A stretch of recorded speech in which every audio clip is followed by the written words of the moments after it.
Eugene, pretty eventful couple of weeks. Firstly, talk about Carlos because that was a spectacular way to start the week. Yeah, no, Carlos started us off on the right foot, so it was cool. His performance is self-explanatory. Had terrific build-up, terrific mindset going into the fight.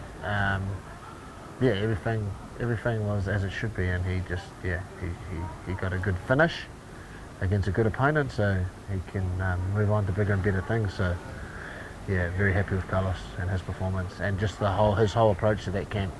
He just gets he gets better, obviously skill and technique wise, but his attitude and his mental preparation gets better and better every time.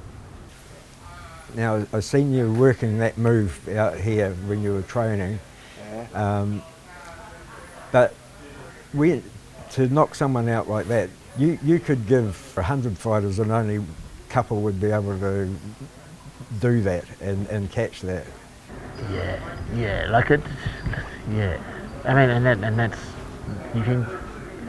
At the end of the day, you can give fighters you can give them X, Y, Z, A, B, C, but they've got to have the talent.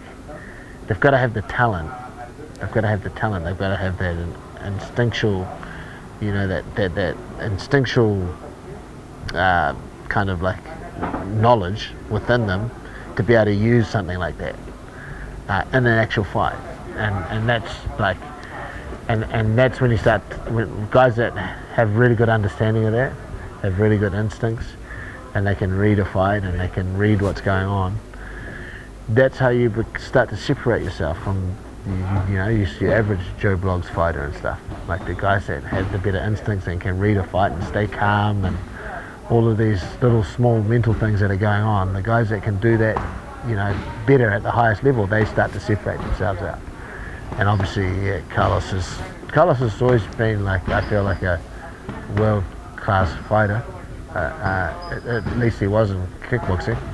On a good day, Carlos could beat anybody in the world at his weight division. And now he just has to keep chipping away and show that same kind of form in this new sport, MMA. Yeah. Cool.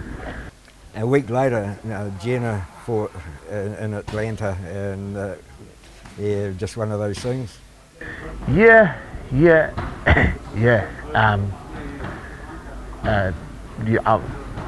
I'm never going to take credit away from the opponent because the opponent did a fantastic job.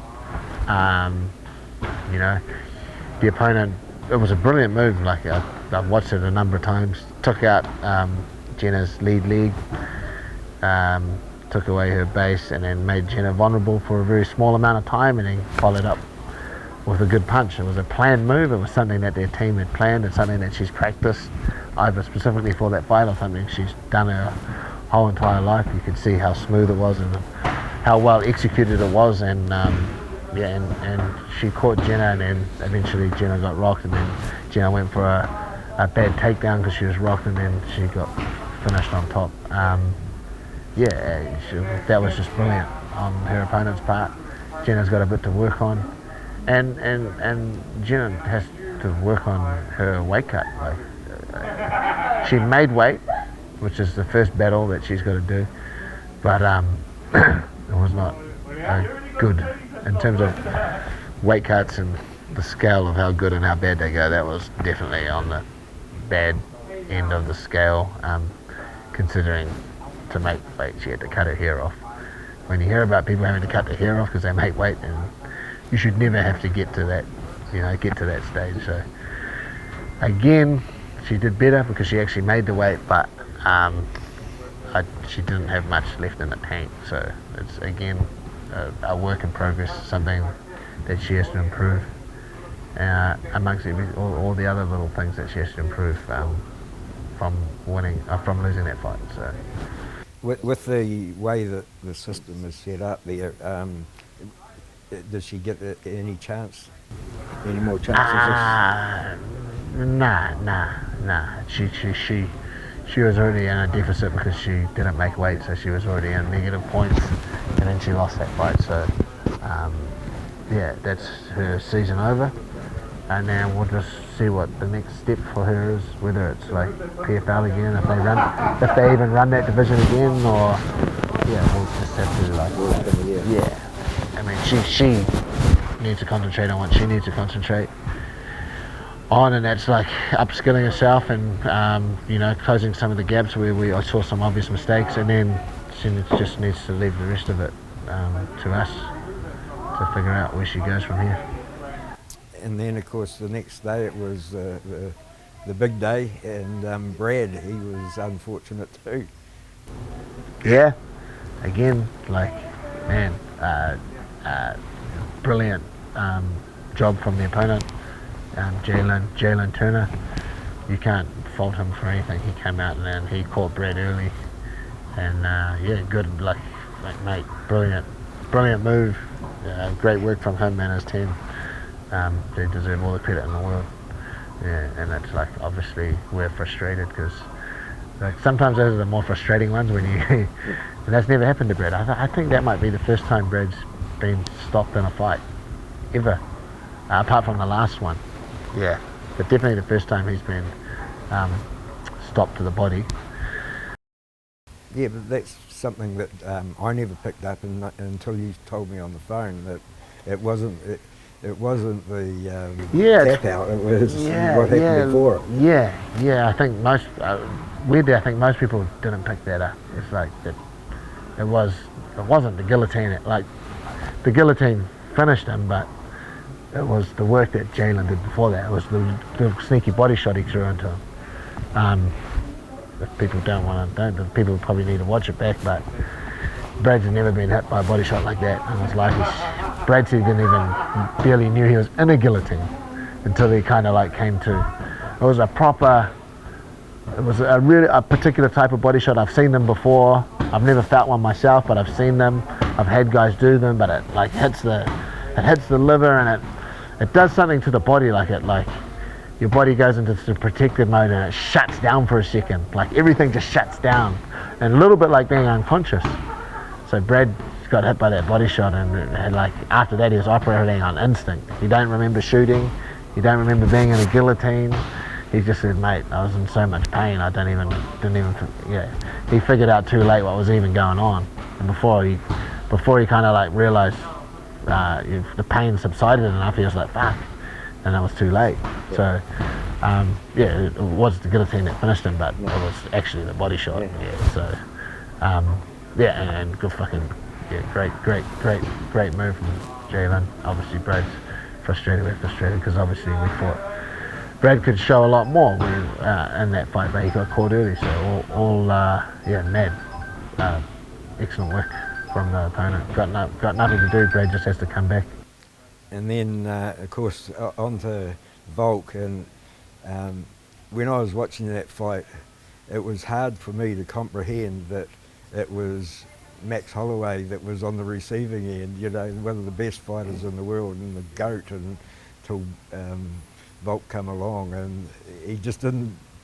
He didn't look like that sort of fighter.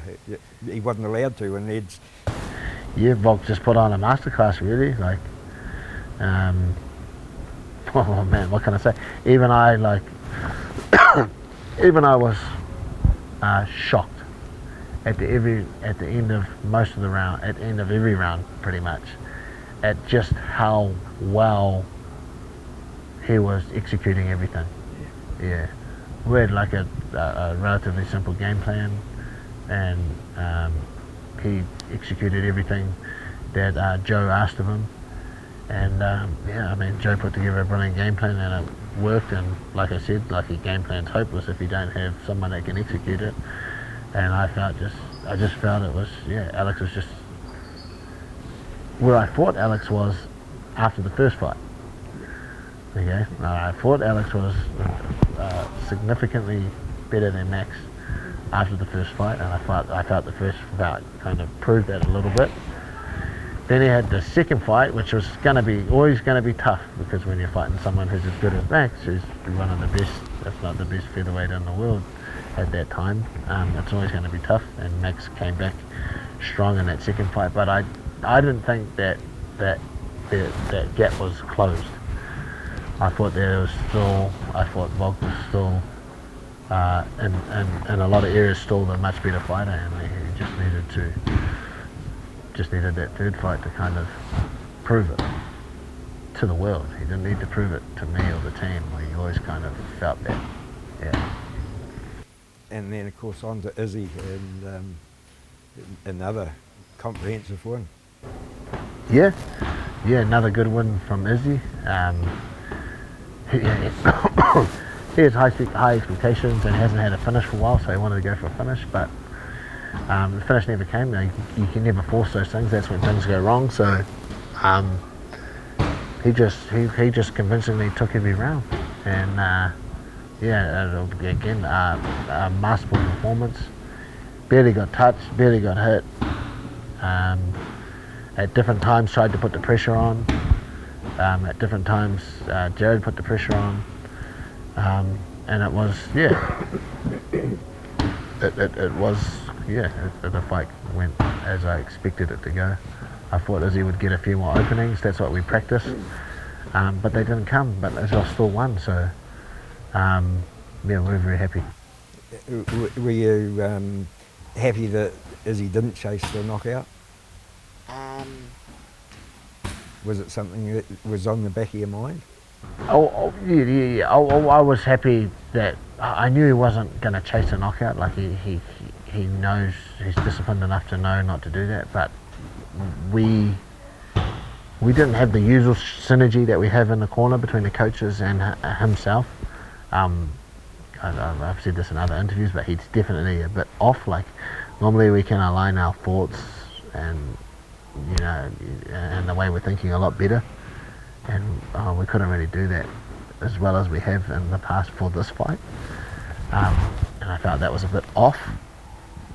We could see things and he couldn't see them, and he couldn't execute on some of the things, but in saying that, like at the end of the day, he's still, despite all that, despite having some difficulty in that area, Izzy still took off with the fight. So we're happy with that, and that it just, again, like whether you win or lose, the important thing is to take whatever lessons you learn out of it, and we learned some important ones that we'll take into the next fight.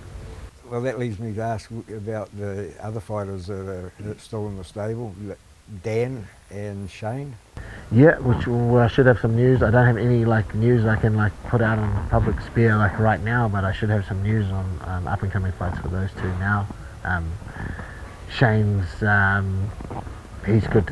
Dan's always training, so he's good, and Shane has been consistently in the gym for a while now, so he's good to go. He's had a few issues, life issues, that he's had to sort out, which are very important issues, and he's seems to have put those in the rearview mirror, permanently. So he's ready to kind of fight again. So I have discussed a fight with the UFC for him, and I'll let everybody know soon. Yeah. Well, I asked you before you went away, how much talking did you do, and did you get any answers? Again, no answers I can reveal on camera, but obviously every time I can get to Vegas, it's good to have a chat to the matchmakers and the powers that be behind the scenes, and things I'm happy with things are.